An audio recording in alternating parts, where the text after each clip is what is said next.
वक्त हो गया इंडिया 100 का। अभी तक की सभी बड़ी खबरों को देख लेते हैं फटाफट अंदाज में। पश्चिम बंगाल के बनगांव में गृह मंत्री अमित शाह की चुनावी जनसभा। कहा 380 सीटों का चुनाव हो चुका है पूरा। 380 में से 270 सीट लेकर प्राप्त कर चुके हैं बहुमत। सीएम धामी ने पंजाब के रूपनगर में भव्य रोड शो किया। आनंदपुर साहिब से बीजेपी के उम्मीदवार डॉक्टर सुभाष शर्मा के लिए वोट की अपील की। भारी संख्या में उमड़े समर्थक। पंजाब के रूपनगर में उत्तराखंड के सीएम धामी का बयान। कहा 400 पार का नारा नहीं, ये संकल्प है और ये संकल्प पूरा होगा। हरियाणा के सीएम नायब सिंह सैनी ने किया door to door campaign. Hisar के उम्मीदवार रणजीत चौटाला के समर्थन में चुनाव प्रचार।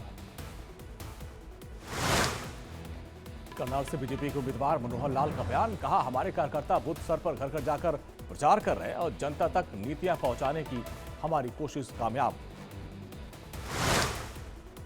पीयूष गोयल ने जीत का दावा किया। कहा जनता ने विकसित भारत बनाने का मन बना लिया है। रिकॉर्ड मार्जिन से बीजेपी जीतेगी और पीएम मोदी की झोली में जाएंगे 400 सीट। केंद्रीय मंत्री गजेंद्र सिंह शेखावत ने राहुल गांधी पर बोला हमला। का राहुल को खुद गंभीरता से नहीं लेती उन्हीं की पार्टी। वायनाड से रायबरेली पहुंचे, अब रायबरेली से भागकर कहां जाएंगे। खड़गे के देश के गुलाम वाले बयान पर रवि किशन का पलटवार। कहा इंसान जब बूढ़ा हो जाता है तो वैसी भाषा बोलता है। देश 10 साल से देख रहा है रामराज और हिंदू मुसलमान सब खुश हैं। कंगना रनौत ने हिमाचल के मंडी से नामांकन दाखिल किया। कांग्रेस के उम्मीदवार विक्रमादित्य सिंह से उनका मुकाबला। मंडी में नामांकन से पहले कंगना रनौत ने रोड शो किया। रोड शो में उमड़ा समर्थकों का हुजूम। नामांकन से पहले कंगना रनौत का बयान। कहा जनता का प्यार और उम्मीदें जो मुझे मंडी खींच कर लाई है। कांग्रेस पार्टी की राष्ट्रवादी मानसिकता देश के लिए चिंता का विषय। चंडीगढ़ से कांग्रेस के उम्मीदवार मनीष तिवारी ने दाखिल किया नामांकन। चुनाव में जीत का दावा किया। नामांकन के बाद बोले मनीष तिवारी। कहा 4 जून को होगी देश में एक नई सुबह। चंडीगढ़ के भाग्य का भी होगा उदय।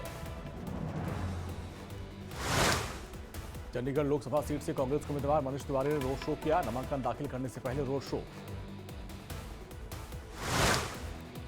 रायबरेली अमेठी में प्रियंका गांधी वाड्रा का ताबड़तोड़ चुनाव प्रचार। अमेठी में स्मृति ईरानी का रिश्ता सियासी कहा और कांग्रेस का रिश्ता 40 साल पुराना बताया। ओडिशा के भुवनेश्वर में कांग्रेस महासचिव जयराम रमेश का बयान। कहा हम बेरोजगारी और महंगाई के मुद्दे पर लड़ रहे हैं। बीजेपी और बीजेडी एक ही सिक्के के दो पहलू। ओडिशा में असली लड़ाई बीजेपी बनाम कांग्रेस की है। कांग्रेस नेता सचिन पायलट का बयान। कहा रायबरेली में एक तरफा चुनाव है। राहुल गांधी यहां रिकॉर्ड मतों से जीतेंगे। यहां सिंगल डबल दोनों इंजन लगे हैं लेकिन कोई काम नहीं आएगा। अखिलेश यादव ने बीजेपी पर किया प्रहार। कहा गिरती हुई पार्टी बीजेपी का लगातार गिर रहा है ग्राफ। 7वें चरण में चुनाव तक बीजेपी के खिलाफ 7वें आसमान पर जनता का गुस्सा। हिमाचल के सीएम सुखविंदर सिंह सुक्खू का बीजेपी पर हमला। कहा जब कोई पार्टी जनता की भावनाओं का सौदा करती है, हिमाचल की संस्कृति, हिमाचल के लोग उसे पसंद नहीं करते। आम आदमी पार्टी ने पंजाब लोकसभा चुनाव के लिए जारी की स्टार प्रचारकों की लिस्ट में केजरीवाल, सुनीता केजरीवाल, मनीष सिसोदिया समेत 40 स्टार प्रचारकों के नाम हैं। दिल्ली में एमसीडी सदन में बीजेपी पार्षदों का हंगामा। दलित मेयर की नियुक्ति की मांग और स्वाति मालीवाल के मुद्दे पर दिल्ली के सीएम अरविंद केजरीवाल खिलाफ जमकर हंगामा। पीडीपी प्रमुख महबूबा मुफ्ती का बयान। कहा दिल्ली वालों का पैगाम यहां के लोगों को मंजूर नहीं है। हमारी जमीन नौकरियों को लेकर जितने भी फैसले लिए वो जनता को कबूल नहीं। अमेठी में प्रियंका गांधी वाड्रा का बीजेपी पर हमला। कहा बीजेपी ने हमारे परिवार के खिलाफ झूठ फैलाया है।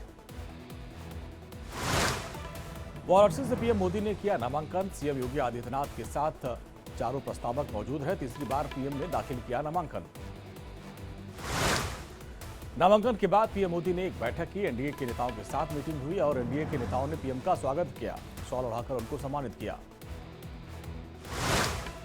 पीएम मोदी के नामांकन में एनडीए का शक्ति प्रदर्शन। 12 राज्यों के सीएम, 20 राज्यों के 20 केंद्रीय मंत्री समेत एनडीए के तमाम दिग्गज नेता शामिल हुए। काशी में पीएम मोदी ने नामांकन से पहले दशाश्वमेध घाट पर मां गंगा की पूजा की। पुजारियों ने तिलक लगाकर शॉल ओढ़ाकर उनको सम्मानित किया। दशाश्वमेध घाट पर पीएम मोदी ने मां गंगा की आरती की। मंत्रोच्चार के साथ विधि विधान के साथ पूजा अर्चना। वाराणसी में पीएम मोदी ने काशी के कोतवाल काल भैरव की पूजा की। दर्शन आरती करके जीत का आशीर्वाद लिया। पीएम मोदी ने नामांकन से पहले ट्वीट किया, काशी का वीडियो कहा, काशी से मेरा रिश्ता अद्भुत है, इसे शब्दों में व्यक्त नहीं कर सकता।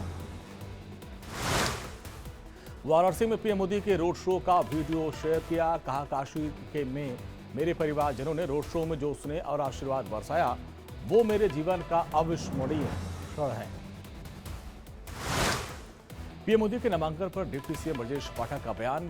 पीएम के रोड शो में जाति धर्म संप्रदाय से ऊपर उठकर लोगों ने हिस्सा लिया। पीएम मोदी के रोड शो को लेकर केपी मौर्य का बयान। कहा, पूरे काशी और देश को उत्साहित करने वाला ये पीएम का रोड शो था और पीएम का मिशन जरूर सफल होगा। पीएम के नामांकन में शामिल होने पहुंचे चिराग पासवान का बयान। कहा, यह एनडीए की एकजुटता है जिसका लाभ पूरे देश में हो रहा है और हमारी ताकत ही हमारी एकता है, ये अभाव विपक्ष में देखने को मिलता है। पीएम के नामांकन के बाद महाराष्ट्र के सीएम एकनाथ शिंदे का बयान। कहा, पीएम पूरी दुनिया में लोकप्रियता में नंबर 1 है। हम खुशनसीब हैं कि हमें पीएम के नामांकन में शामिल होने का मौका मिला। केंद्रीय मंत्री हरदीप सिंह पुरी का बयान। कहा, भारत दुनिया का सबसे बड़ा लोकतंत्र और आने वाले दिनों में दुनिया के तीसरे नंबर पर हमारी अर्थव्यवस्था होगी और देश में बहुत तेजी से विकास होगा। साउथ के सुपरस्टार और जनसेना पार्टी के प्रमुख पवन कल्याण का बयान। कहा, मैं एनडीए का सहयोगी बनकर अपने आप को समझता हूं भाग्यशाली। मैं व्यक्तिगत रूप से करता हूं प्रधानमंत्री मोदी का बहुत सम्मान। राष्ट्रीय लोक मोर्चा के उपाध्यक्ष उपेंद्र कुशवाहा का बयान। कहा, एनडीए जीतेगी 400 से अधिक सीटें। बिहार में हमें भी 40 सीट हम जीतेंगे। 16 और 17 मई को पीएम मोदी की यूपी में कई जगहों पर चुनावी रैली। जौनपुर, प्रतापगढ़, बाराबंकी समेत कई जिलों में पीएम की जनसभा। प्रत्याशियों के लिए करेंगे वोट की अपील। बिहार के पूर्व डिप्टी सीएम सुशील मोदी का निधन। दिल्ली के एम्स में ली आखिरी सांस। कैंसर से पीड़ित थे, उनका इलाज चल रहा था। सुशील मोदी के निधन पर पीएम मोदी ने दुख जताया। एक्स पर लिखा, बिहार में बीजेपी के उत्थान और उसकी सफलताओं के पीछे उनका अमूल्य योगदान है। शोक की इस घड़ी में मेरी संवेदनाएं उनके परिवार और समर्थकों के साथ है। गिरिराज सिंह ने सुशील मोदी के निधन पर जताया दुख। कहा, उनकी शून्यता को भरना मुश्किल है। छात्र जीवन से लेकर छात्र आंदोलन तक उन्होंने राजनीति में सक्रिय भूमिका निभाई।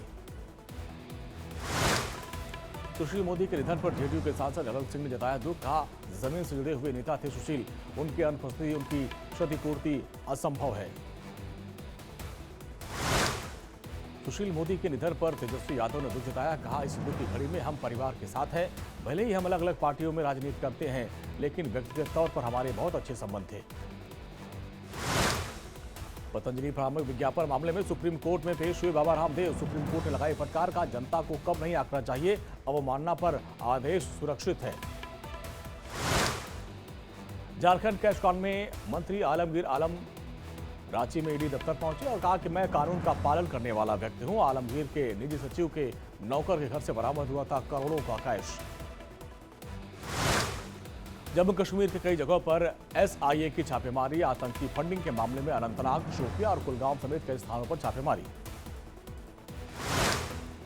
दिल्ली के कई अस्पतालों को एक बार फिर से बम से उड़ाने की धमकी मिली है। जांच में जुटी है पुलिस। अभी कॉल्स किए जा रहे हैं वेरीफाई। आगरा में इंडियन आर्मी ने विमान से एयर ड्रॉप किए भीष्म पोर्टेबल क्यूब्स का परीक्षण और इमरजेंसी से निपटने के लिए इस पोर्टेबल अस्पताल को कहीं भी तैनाती की जा सकती है।